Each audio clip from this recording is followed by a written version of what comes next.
আসসালামু আলাইকুম।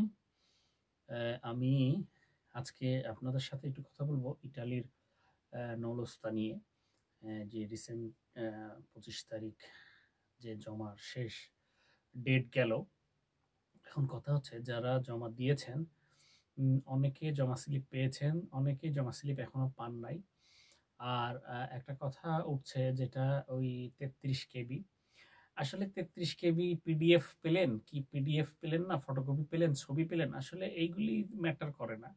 যদি আপনি যাকে দিয়েছেন সেই ব্যক্তিটা যদি অথেন্টিক হয় বা যাকে দিয়েছেন বিশ্বাস করেই দিয়েছেন, অতএব এইটা ম্যাটার করে না।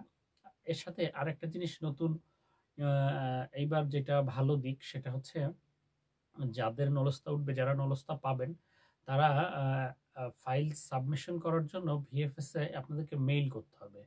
পাসপোর্ট নাম্বার, নাম, আপনার নলস্তার নাম্বার দিয়ে মেইল করতে হবে। তো মেইলটা করার পরে আপনাকে ওরা উম এইটা ইটালি এম্বাসি থেকে আপনাকে কনফার্ম করবে আপনার নলস্তাটা সঠিক কিনা। যদি আপনার নলস্তা সঠিক থাকে তাহলে আপনাকে অ্যাপয়েন্টমেন্ট দিবে ফাইল জমা করার জন্য। আর যদি আপনার নলস্তা সঠিক না থাকে তাহলে আপনি এম্বাসিতে ফাইল জমাই করতে পারবেন না। তো আপনি জমা করার আগেই বুঝে যাচ্ছেন যে আপনার নলস্তা সঠিক নাকি ফেক। তো কাজেই যারা আপনাকে নলস্তা দিবে তারা ফেক নলস্তা দিয়ে এইবার তো পার পাবে না, কারণ জমাই করাতে পারবে না। অতএব ফেক নলস্তা পাওয়ার সম্ভাবনাটাও কম। যাদের নলস্তা হবে তাদের ভিসা কনফার্ম। এইবার ফেক নলস্তার ব্যাপারটা নিয়ে এবার আর টেনশনের কিছু নাই, কারণ ফেক নলস্তা কেউ দিলে আপনি এম্বাসিতে জমাই করতে পারবেন না। তো এটা একটা ভালো দিক।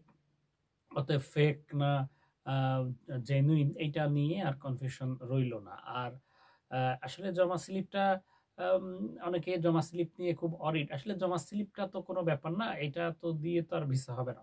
তো যার নলস্তা আ হবে এবার, তো তার ভিসাও হবে। জাস্ট এই ইনফরমেশনটাই জানানোর ছিল। সবাইকে শুভকামনা। যারা জমা দিয়েছেন ইটালির জন্য, সবাই ভালো থাকবেন। আল্লাহ হাফেজ। আসসালামু আলাইকুম।